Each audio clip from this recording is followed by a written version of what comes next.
اعوذ باللہ من الشیطان الرجیم بسم اللہ الرحمن الرحیم رب اشرح لی صدری ویسر لی امری واحلل عقدۃ من لسانی یفقہوا قولی اعوذ باللہ من الشیطان الرجیم بسم اللہ الرحمن الرحیم محترم ناظرین، آج ہم جس موضوع کا انتخاب کر کے آپ کے سامنے حاضر ہوئے ہیں، یہ موضوع کو کہ پچھلی 14 صدیوں سے امت مسلمہ اور مسلمانوں کے درمیان موجود بھی رہا ہے اور زیر بحث بھی رہا ہے، اور اس موضوع پر مختلف لوگوں نے مختلف باتیں بھی کی ہیں، لیکن آج کی اس دنیا میں کچھ لوگوں کا یہ خیال ہے کہ اس موضوع کا اور اس معاملے کا دروازہ بند ہو چکا ہے، اور وہ موضوع ہم آپ کو بتاتے چلیں۔ اس موضوع کا نام ہے اجتہاد فی الاسلام، یعنی اسلام میں اجتہاد کا معاملہ، اجتہاد کا تصور۔ اور آپ سب کو یہ بات معلوم ہے کہ نبی کریم صلی اللہ علیہ وسلم کی ایک بہت معروف حدیث ہے جس میں آپ صلی اللہ علیہ وسلم نے فرمایا کہ میری امت میں ہر صدی میں ایک مجدد پیدا ہوگا جو کہ اس دین کو، یعنی اسلام کو، اس کی اصل اساس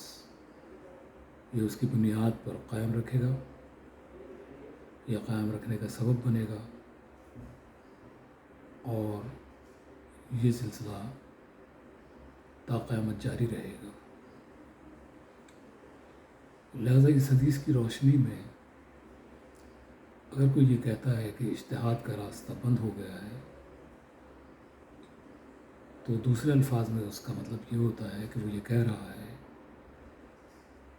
کہ اب اس امت میں کوئی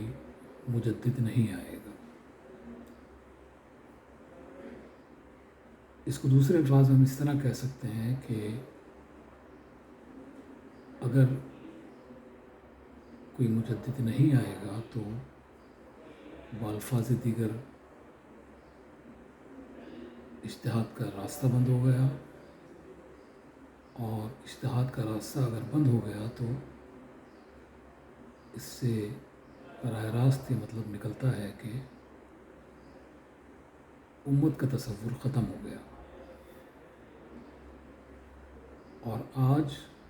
ہمارا سب سے بڑا چیلنج یہی ہے کہ اسلام دشمن قوتیں اپنی اس پوری کوشش اور کاوش میں لگی ہوئی ہیں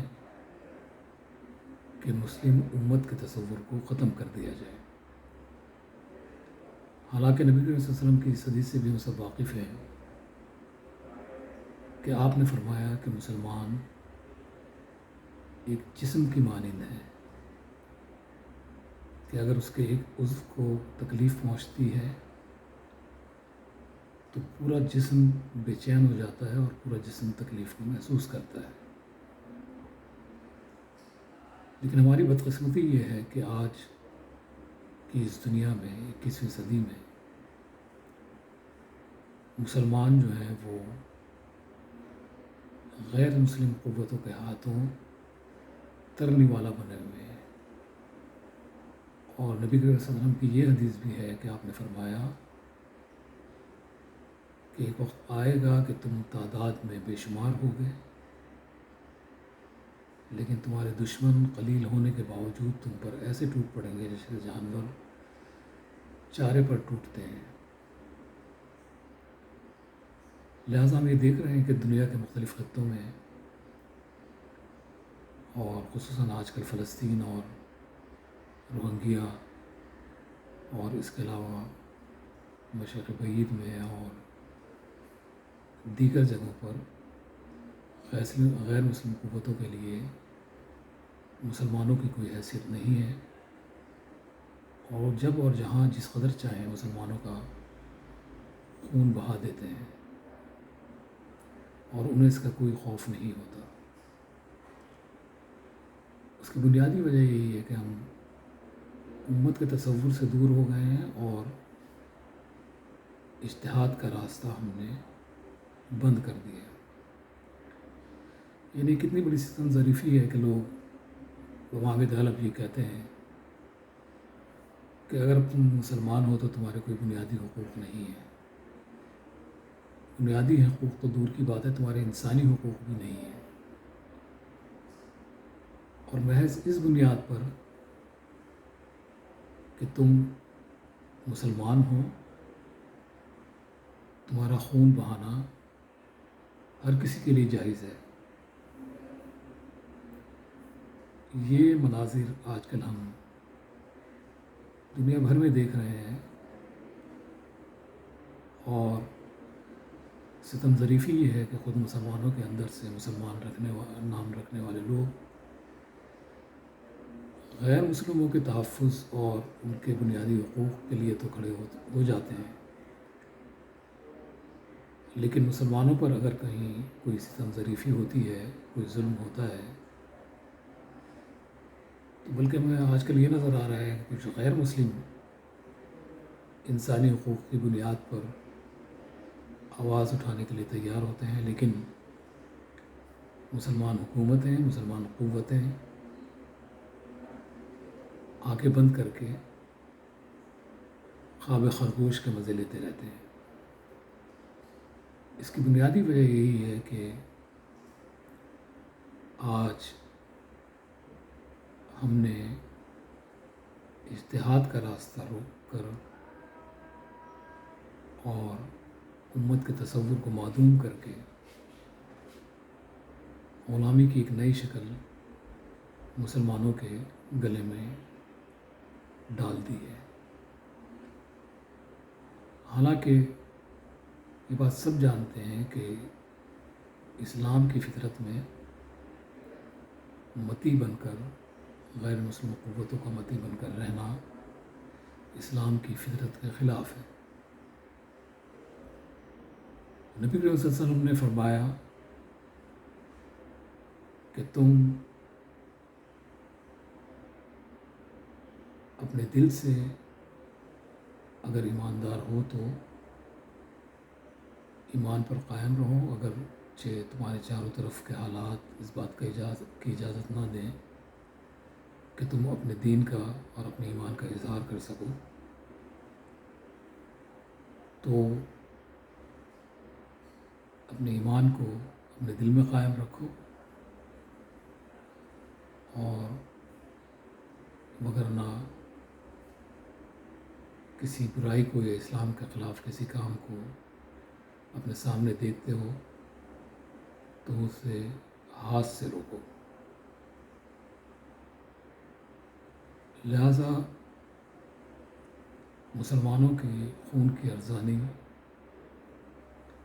پر خاموش رہنا میرے نقطہ نظر سے آج کل مسلمانوں کے لیے ایک جرم ہے، اور اس پر مطمئن رہنے والے تمام مسلمان اس اعتبار سے مجرم ٹھہرتے ہیں۔ بہرحال یہ تو ایک بات موجودہ تناظر میں نے کر دی ہے، لیکن میری اس کاوش کا اصل موضوع یہ ہے کہ اجتہاد فی الاسلام کے دروازے اور موجودہ سائنسی ترقی کی موجودگی میں موجودہ نئی نسل اور آنے والی نسلوں کو وہ راہ عمل فراہم کر دی جائے جس سے وہ اپنے ایمان پر قائم رہنے میں اطمینان اپنے دل میں رکھ سکے۔ اور یہ اسی وقت ممکن ہے جب ہم موجودہ سائنسی ترقی اور اس سائنسی ترقی کے نتیجے میں ہونے والی ڈیولپمنٹس کو یہ ثابت کر سکیں کہ یہ اسلامی تعلیمات کے خلاف نہیں ہے۔ بدقسمتی سے ہمارے علماء کرام کی اکثریت یا ہمارا نظام تعلیم اتنی فراوانی سے ان تمام علوم کو اپنے طلباء کو اور نوجوانوں کو فراہم نہیں کر پا رہا، جس سے وہ ان چیزوں کا جواب حاصل کر سکیں جو موجودہ سائنس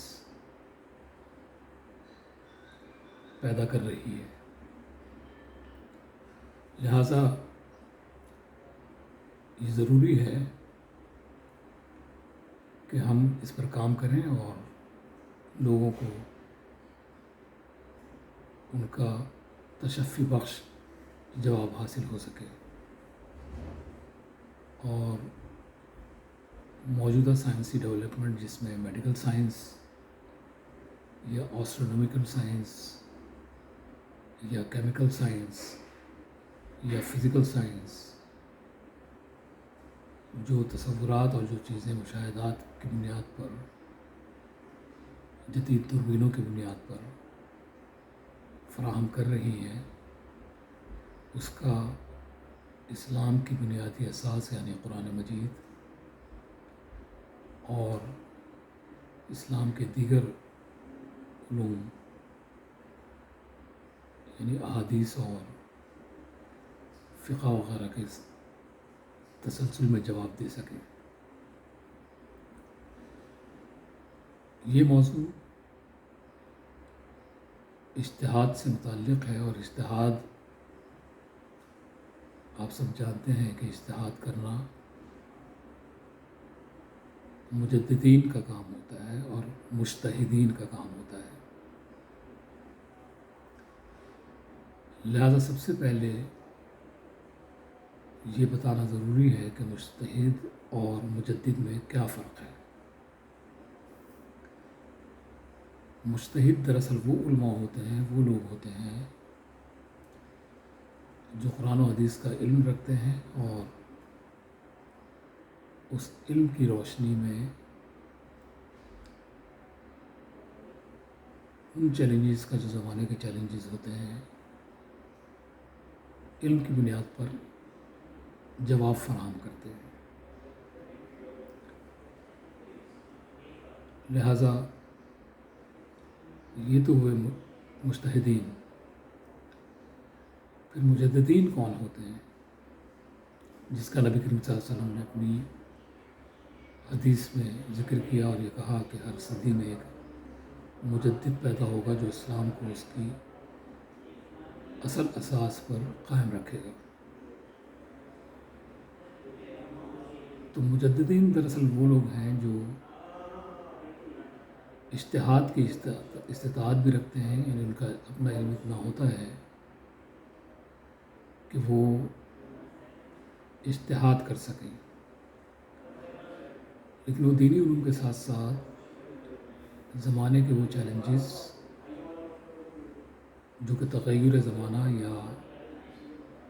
سائنسی ترقی کی وجہ سے پیدا ہوتے ہیں، ان کا بھی وہ جواب دے سکیں، اور نہ صرف ان کا جواب دے سکیں بلکہ ان قوتوں کا مقابلہ بھی کر سکیں جو اسلام کو صفحہ ہستی سے مٹانے کے درپے ہیں، اور ان کی خواہش یہ ہے کہ اس دین میں اتنا تغیر تبدل کر دیا جائے کہ اسلام اپنی اصل شکل میں موجود نہ رہے۔ اس سلسلے میں ہم سب کو معلوم ہے کہ قرآن میں تحریفات کی بھی باتیں ہو رہی ہیں، اور علم الحدیث میں بھی کافی فتنہ انگیزی اور تفرقہ اور کنفیوژن پھیلانے کی کوششیں کی جا رہی ہیں۔ لہذا مجدد وہ شخصیت ہوتی ہے جو زمانے کے تمام علوم کے بارے میں معلومات بھی رکھتا ہو اور اس کے ساتھ ہی ساتھ وہ ایک ایسی قوت نافذہ بھی بنانے میں کامیاب ہو جائے جو اسلام کے اندر پیدا ہونے والی یا مسلمانوں کے درمیان پیدا ہونے والی خرابیوں کا بھی سد پاک کر سکے اور بیرونی قوتوں کے حملوں کو بھی اپنے ہاتھ سے روک سکے. یعنی وہ ایسی قوت فراہم کر دے جو ان دونوں محاذوں پر اسلام کا دفاع کر سکے. لہذا مجدد اور مجتہد میں فرق یہی ہے کہ مجتہد صرف علم کی بنیاد پہ اپنی رائے کا اظہار کرتا ہے، جسے ہم دوسرے الفاظ میں فقہ بھی کہہ سکتے ہیں. اسلامی اصطلاحات میں فقہ ایک باقاعدہ علم کا نام ہے، اور چاروں ائمہ نے جو ائمہ فقہ ہیں جن میں امام اعظم جناب امام ابو حنیفہ، امام مالک، امام شافعی اور امام احمد بن حنبل شامل ہیں. اسلامی تاریخ میں انہوں نے اپنے دور میں اس پر کام کیا اور فقہ کو اور اس کے نظام کو اور اس علم کو باقاعدہ شکل دی. ایک تو یہ امام ہے جو فقہ کے امام کہلاتے ہیں. دوسری امامت کا وہ تصور ہے جو اہل تشیع برادران میں موجود ہے، جس میں وہ اپنے 12 اماموں کو تذکرہ کرتے ہیں، 12 اماموں کا، اور اس کے علاوہ ان کے دیگر آف شوٹس جو ہیں جن کے ہاں جیسے اسماعیلی ہیں، جن کے ہاں حاضر امامت کا سلسلہ جاری ہے، یا بوہری ہے جن کے ہاں امامت کا سلسلہ تو جاری ہے لیکن وہ مخفی امامت ہے. تو ہمارے زیر بحث موضوعات میں تمام چیزیں بھی آئیں گی، لیکن ہمارا اصل مدعا یہ ہے کہ ہم کسی تفرقہ بازی یا فقہی اختلافات سے ماورا ان شخصیات کا تذکرہ کریں جن کو ہماری دانست میں ہم مجدد کہہ سکتے ہیں، اور ان کے کام اور ان کے رفع کیے ہوئے وہ چیزیں جو اسلام کو یا اسلامی امت کے تصور کو نقصان پہنچا رہی تھیں، ان کا بھی تذکرہ سامنے آ جائے. اور ظاہر ہے کہ یہ چیز تاریخی تناظر اور تاریخ کا مطالعہ کیے بغیر ممکن نہیں ہے. لہٰذا میں گو کہ پروفیشنلی ایک انجینئر ہوں، اس اعتبار سے ایک سائنٹسٹ ہوں، لیکن اللہ تعالیٰ نے مجھے موقع دیا کہ میں نے علماء سے قرآن، تفسیر اور اس کے ساتھ ساتھ علم الحدیث بھی حاصل کیا، اور سائنس تو ظاہر ہے کہ میرا موضوع ہے، میرا بنیادی سبجیکٹ ہے جس کا میں نے باقاعدہ علم حاصل کیا ہے اور انجینئرنگ کی ڈگری حاصل کی ہے. لیکن الحمدللہ اس کے ساتھ ساتھ جو سائنسی ایڈوانسمنٹس ہو رہی ہیں ان کا بھی مطالعہ میں کرتا رہا ہوں، اور میڈیکل سائنس ہو یا آسٹرونومی ہو یا کیمیکل سائنس ہو یا فزکس ہو، ان سب کا بھی میں نے مطالعہ بھی کیا ہے اور میرا موضوع بھی ہے. تو اس اعتبار سے میں نے اس موضوع کو منتخب کیا ہے کہ اسلام میں جو نبی کریم صلی اللہ علیہ وسلم کی حدیث کے مطابق ہر صدی میں ایک مجدد کو پیدا ہونا ہے، اور وہ اسلام کو اور اسلامی امت کے تصور کو، یعنی اس مجدد کے کام کی وجہ سے وہ تصور قیامت تک قائم رہنا ہے. لہٰذا ہم اس وقت 14ویں صدی کا نصف گزار چکے ہیں، اور ان 14 صدیوں میں 14 صدیوں کے اس سفر میں اسلام کو جو اور اسلامی امت کو جو چیلنجز درپیش رہے ہیں، مختلف شخصیات نے ان کو کس طرح سے حل کر کے اسلام کے مسلمانوں کے اجتماعی تصور کو قائم رکھا ہے اور امت کے تصور کو قائم رکھا ہے، بلفاظ دیگر ہم یہ کہہ سکتے ہیں کہ تمام لوگوں کی کاوشوں کے باوجود یا خلافت کا نظام ختم ہونے کے باوجود یا مسلمانوں کی الگ الگ حکومتیں قائم ہونے کے باوجود بہرحال یہ تصور آج تک بھی موجود ہے، اور ہمارا موضوع سخن بھی یہی ہے کہ اس ساری بحث کے ذریعے ہم مسلمانوں کو راہ عمل دکھا سکیں کہ ان کے لیے موجودہ دور میں نظام حکومت کا کون سا طریقہ کار یا کون سا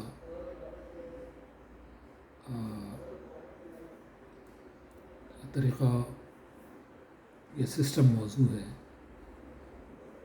جو وہ اپنا سکتے ہیں اور مسلمان رہتے ہوئے موجودہ دنیا میں اپنی سیاسی قوت کو بھی یکجا رکھ کے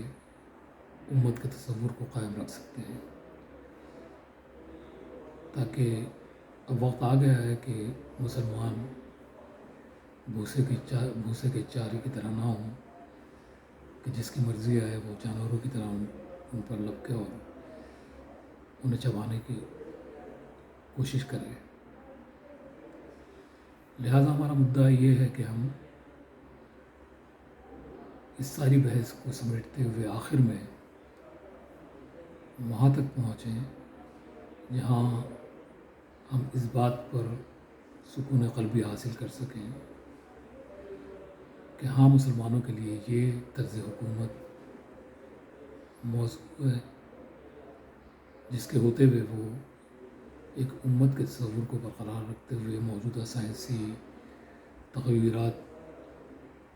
کو بھی سامنے رکھتے ہوئے ایک ایسا نظام حکومت قائم کرنے میں کامیاب ہو جائیں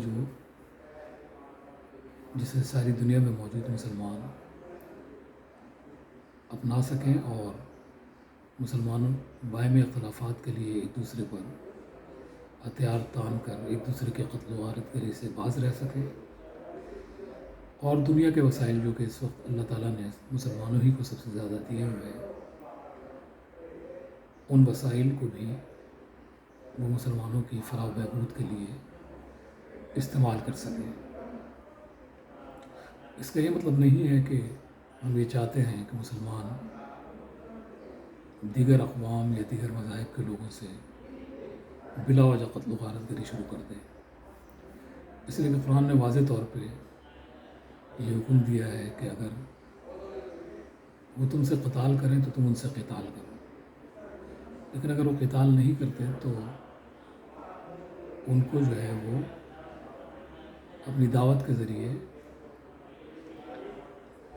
سمجھاؤ اور مسلمان بنانے کی کوشش کرو۔ اور یہی نبی کریم صلی اللہ علیہ وسلم کا بھی طریقہ کار رہا کہ آپ نے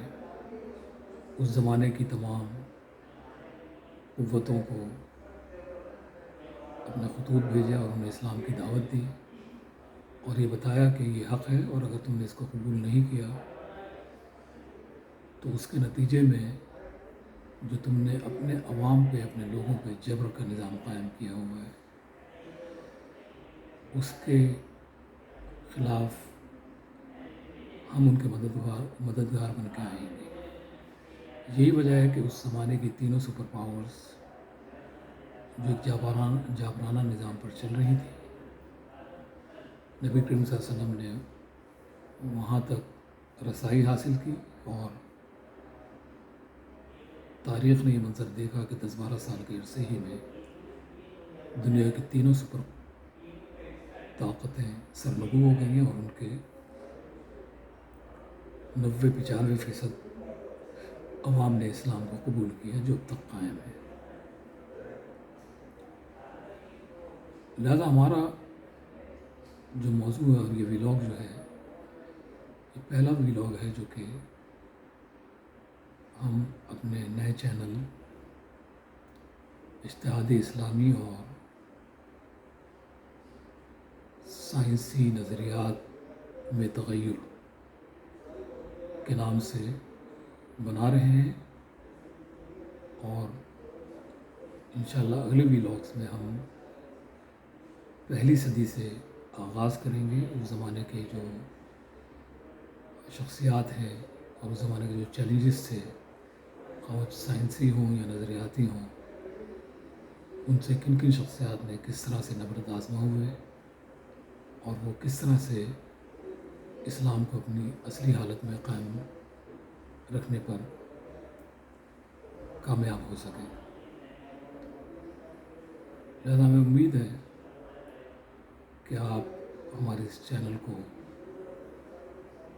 پسند بھی کریں گے، سبسکرائب بھی کریں گے اور ہمارا ساتھ دیں گے اور ہمارے ساتھ ساتھ آخر تک چلیں گے۔ اس میں ہو سکتا ہے کہ ان 14 صدیوں کے دوران ہونے والے واقعات اور شخصیات کے بارے میں گفتگو کرتے ہوئے ہمیں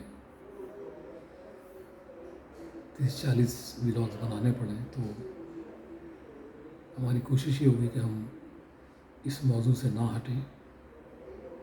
اور ہمارے ہر ویلاگ میں ہمارا نقطہ نظر، نقطۂ نظر اسی دائرے میں موجود رہے، اور اس طرح ہم اپنے اس سفر کو مکمل کر کے مسلمانوں کو ایک سیاسی نظام کے خد و خال پیش کر سکیں جو کہ امت کے تصور کو بھی قائم رکھے اور اس کے ساتھ ساتھ جدید سائنسی ایڈوانسمنٹ کا جواب بھی دے، اور ٹیکنالوجی کی دنیا میں مسلمانوں کو ایک ارج، یعنی مسلمان نئی نسل کو یہ ارج بھی فراہم کریں کہ وہ سائنسی ترقی کو مسلمان امت کے مفاد میں استعمال کر سکیں۔ تو ویسے میں اپنا ہلکا سا تعارف کرا دوں، میرا نام آفتاب الدین قریشی ہے، سول انجینئر ہوں، اور جیسا کہ میں نے پہلے بتایا کہ دینی علوم بھی حاصل کرنے کی اپنی سی کوشش اور کاوش کی ہے، کیونکہ جو لوگ محض دینی علم حاصل کرتے ہیں، میں ان کی برابری کا تو دعویٰ نہیں کر رہا، لیکن میں ان سے یہ درخواست کروں گا کہ اگر کہیں وہ محسوس کریں کہ میری گفتگو میں کہیں پر دین کی بنیادی اساس کے خلاف کوئی بات ہے، تو میں ان کو ویلکم کروں گا کہ وہ مجھے اس کی نشاندہی کریں تاکہ میں اصلاح احوال کر سکوں۔ نسلی طور پر جو میرے علم میں ہے، واللہ عالم غلط ہے صحیح، لیکن بہرحال جو ہے وہ ہمارا سلسلہ نسب حضرت امیر کلال رحمۃ اللہ علیہ سے ملتا ہے، جو کہ سلسلہ چشتیہ کے سب سے اہم اکابرین میں جن کا شمار ہوتا ہے، اور وہ قریشی نسل تھے جو ہجرت کر کے ماوراء النہر یعنی سنٹرل ایشیا میں سمرقند کے علاقے میں متمکن ہوئے، اور ان کا مزار اب بھی وہاں پر سمرقند کے نواح میں موجود ہے، امیر کلاں کہلاتے ہیں وہ، اور ان کے ساتھ ہمارے خاندان کے لوگ مغلیہ سلطنت یا مغلوں کے ساتھ بر صغیر میں آئے، اور اس وقت سے دہلی اور اس کے گرد و نواح میں اب بھی موجود ہیں، اور انہوں نے اپنے جو بھی 700-800 سال وہاں گزارے، اور پھر مغلوں کے ساتھ بر صغیر پاک و ہند میں آئے اور پھر پاکستان بننے کے بعد پاکستان کے علاقوں میں متمکن ہوئے۔ ہمارا یہ مختصر تعارف ہے، لیکن اس تعارف سے قطع نظر میری خواہش یہ ہے کہ جو اصل موضوع ہے، کسی نسبی تعلق کے بجائے مسلمانوں کے مفاد میں اس کو اصل موضوع کو جو ہے وہ لوگوں تک پہنچایا جائے، نئی نسل تک پہنچایا جائے، اور اس کے نتیجے میں تمام مسلمان جن کا نسبی یا نسلی تعلق خطہ عرب سے ہو یا نہ ہو، کسی بھی خطے سے ہو، لیکن بہرحال ایمان جو ہے وہ تو سب کے لیے ہے، اللہ کی تمام مخلوق کے لیے ہے، اور اس پر کوئی اجارہ داری قائم نہیں کر سکتا۔ لہٰذا ہماری خواہش یہی ہے کہ ان چیلنجز کو ایڈریس کیا جائے اور نئی نسل کو اسلام پر اطمینان قلبی کے ساتھ قائم رہنے کا موقع دیا جائے اور ان کی ذہنی تطہیر کی جائے۔ انشاءاللہ اگلے ولاگز میں ہم پہلی صدی ہجری کے چیلنجز اور اس زمانے کی شخصیات کے طرز عمل پر گفتگو کریں گے، اور اس میں ہم تعین کرنے کی کوشش کریں گے کہ کس کو ہم مجدد کے رتبے پر فائز کر سکتے ہیں اور کس کو محض مجتہد کہہ کر ان کی عزت و تکریم کر سکتے ہیں۔ ہمیں امید ہے کہ آپ ہمارے اس چینل کو